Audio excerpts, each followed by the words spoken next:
Shalom jemaat Tuhan yang dikasihi Tuhan. Hari ini kita juga belajar sekali lagi tentang topik berbakti kepada Allah untuk seri yang berikutnya. Kalau kita kemarin belajar bagaimana berbakti kepada Allah dalam roh dan kebenaran, hari ini kita belajar kembali tentang bagaimana berbakti kepada Allah. Mari kita buka Ulangan pasal 6 ayat 1 sampai 5. Saya akan bacakan. Inilah perintah, yakni ketetapan dan peraturan yang aku ajarkan kepadamu atas perintah Tuhan Allahmu untuk dilakukan di negeri kemana kamu pergi untuk mendudukinya. Supaya seumur hidupmu engkau dan anak cucumu takut akan Tuhan Allahmu dan berpegang pada segala ketetapan dan perintahnya yang kusampaikan kepadamu, dan supaya lanjut umurmu. Maka dengarlah, hai orang Israel, lakukanlah itu dengan setia, supaya baik keadaanmu, dan supaya kamu menjadi sangat banyak, seperti yang dijanjikan Tuhan, Allah nenek moyangmu kepadamu, di suatu negeri yang berlimpah-limpah susu dan madunya. Dengarlah hai orang Israel, Tuhan itu Allah kita, Tuhan itu Esa. Kasihilah Tuhan Allahmu dengan segenap hatimu dan dengan segenap jiwamu dan dengan segenap kekuatanmu. Berbakti kepada Allah dengan mengasihi Dia. Saya melihat seperti ini. Kalau kita diminta mengasihi seseorang, apakah itu bisa otomatis kita lakukan? Hanya karena diminta. Kalau kita diminta mengasihi Tuhan, apakah dengan otomatis kita bisa melakukannya? Dengan mengasihi Tuhan, kita baru ingat kemarin, siapakah Allah di hidup kita? Kalau Dia sesuatu hal yang sangat penting, kita bisa mengasihi Dia. Tetapi kalau belum, kita tidak dapat mengasihi Dia. Dan bagaimana kita bisa berbakti kepada Tuhan, memang harus juga dasarnya adalah kita mengasihi Tuhan. Kita bisa menghormati seseorang karena kita mengasihi Dia. Kalau kita menghormati seseorang, kalau bukan karena mengasihi Dia, karena kita takut, ya, karena kita takut tersisih, misalnya seperti itu. Apakah kita harus dengan terpaksa mengasihi Allah? Saya catatkan di sini, segala sesuatu yang terpaksa tidak akan menghasilkan kebaikan. Betul, saudara. Kita tidak bisa dengan terpaksa melakukan kebaikan. Dan Allah sendiri pun ingin Dia dikasihi secara tulus. Bagaimana kita bisa tulus? Orang tulus mengasihi karena dia memang merasa bersyukur bahwa dia pernah diselamatkan oleh Tuhan. Suatu perubahan dalam hidup saya, mau melayani Tuhan, karena dasar saya, suatu hari saya pernah ditolong Tuhan, maka saya sangat menghormati Dia. Saya mau melakukan pelayanan saya kepada Tuhan, seperti itu. Seorang yang bernama Zakeus, kita tahu, dia disisihkan sampai dia panjat pohon untuk bisa melihat Yesus, karena dia tidak lagi mendapat tempat untuk bersama-sama berbondong-bondong melihat Tuhan Yesus. Tetapi waktu Tuhan melihat dia ke atas dan Tuhan bilang, Zakeus, hari ini aku mau makan di rumah. Suatu Zakeus menerima Tuhan makan di rumahnya, saudara bisa lihat apa yang terjadi. Dia dipulihkan oleh Tuhan. Dia merasa bahwa dirinya diterima kembali oleh sang nabi, sang guru yang begitu baik. Sehingga apa yang terjadi kepada Zakeus? Dia bilang, apa yang sudah pernah kulakukan yang buruk, aku akan kembalikan. Bahkan aku akan memberikan yang lebih lagi daripada yang sudah pernah kuambil. Ini adalah perubahan hidup orang yang sudah mengasihi Tuhan. Sehingga dia menyembah Tuhan, sehingga dia melakukan sesuatu hanya karena rasa syukurnya. Kalau kita ditanya, bagaimana kita bisa mengasihi Tuhan?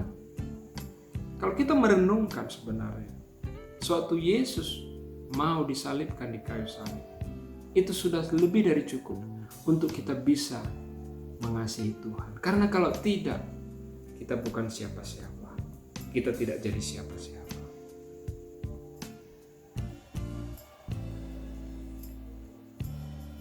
Salah satu bentuk bakti kita kepada Allah di dalam teks firman yang baru kita baca tadi, itu adalah ketaatan.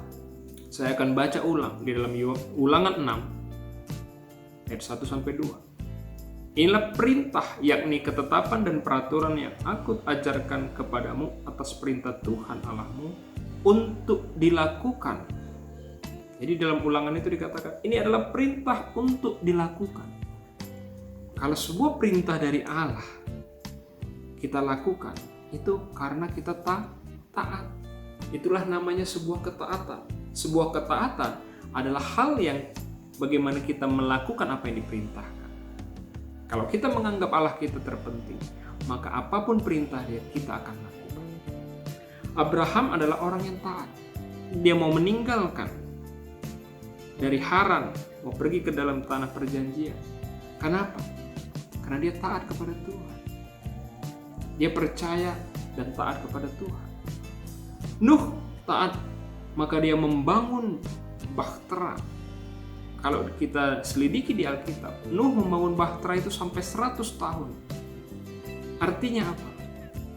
Selama 100 tahun dia tidak tahu apa yang akan terjadi, tapi dia taat melakukannya sampai selesai. Tuhan Yesus kita tahu, karena dia taat sampai dia mau disalibkan. Dia bilang, Eli, Eli lama sabachthani. Dia bilang, kenapa Bapak tinggalkan aku? Dia kesannya juga mempertanyakan, tetapi dia tetap taat, dia tetap setia melakukannya. Sehingga kita sekarang memperoleh kemuliaan dari Tuhan. Tuhan memperoleh kemuliaan, memerintah di bumi dan di surga.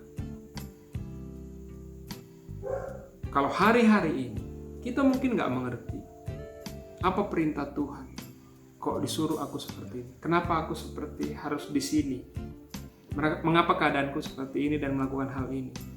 Kalau kita taat karena itu adalah perintah dari Tuhan, kita lihat apa yang terjadi dalam hidup kita. Itulah namanya ketaatan. Itulah namanya kita sedang menyembah. Sewaktu kita taat melakukannya, kita bilang, oh aku sedang menyembah. Tapi berat Tuhan. Gak apa-apa, aku lagi menyembah Tuhan. Bentuk bakti kita juga kepada Tuhan, kita bisa lihat di Ulangan 6. Apa dikatakan di dalam Ulangan 6 ayat 3 tadi? Maka dengarlah hai orang Israel, lakukanlah itu dengan setia. Berbakti kepada Allah juga perlu apa? Kesetiaan. Kalau Tuhan mengampuni kita, kalau Yesus mengampuni kita, dia tidak setia, maka hari ini kita bisa selamat, besok kita nggak selamat. Betul? Tapi karena Tuhan kita adalah Tuhan yang setia, dia akan selalu mengampuni. Dia akan selalu memberikan kepada kita berkat. Dalam Yohanes 10 ayat 11-12 dikatakan demikian. Akulah gembala yang baik. Gembala yang baik memberikan nyawanya bagi domba-dombanya. Sedangkan orang upahan yang bukan gembala dan yang bukan pemilik domba-domba itu sendiri, ketika mereka melihat serigala datang meninggalkan domba-domba itu lalu lari, sehingga serigala itu menerkam dan mencerai-beraikan domba-domba itu. Akulah gembala yang baik, kata Tuhan. Gembala yang baik memberikan nyawanya bagi domba. Karena dia adalah Tuhan yang setia. Kalau Allah tidak setia kepada kita, maka kita pun tidak akan selamat. Maka dikatakan di dalam 1 Korintus 10 ayat 13 demikian. Pencobaan-pencobaan yang kamu alami ialah pencobaan-pencobaan yang biasa, yang tidak melebihi kekuatan manusia. Sebab Allah setia, dan karena itu ia tidak akan membiarkan kamu. Lihat. Jadi Tuhan kita itu setia. Nah, dengan kesetiaan Tuhan kepada kita, maka hidup kita ini juga diukur dari kesetiaan. Iman dan ketaatan pun harus dilakukan dengan setia. Jadi waktu kita melakukan sesuatu, kita harus tetap. Jangan hari ini kita lakukan, besok enggak. kita harus terus setia sampai saatnya nanti kesetiaan kita itu diuji dan kesetiaan kita dinilai oleh Tuhan, dan Tuhan berkenan atas kesetiaan kita. Kesetiaan kepada Tuhan itu adalah bukti bahwa kita adalah jemaat yang sudah dewasa. Ciri khas jemaat dewasa adalah jemaat yang setia kepada Tuhan, percaya dalam kondisi apapun, dalam lembah, dalam jurang, dalam kesulitan-kesulitan, dalam apapun, tetap setia kepada Dia.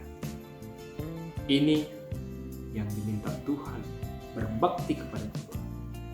Yang pertama tadi adalah berbakti dengan taat melakukan perintah Tuhan. Dan yang kedua, berbakti dengan setia, selalu taat melakukan kebaikan bagi kemuliaan Tuhan. Demikian firman Tuhan hari ini. Tuhan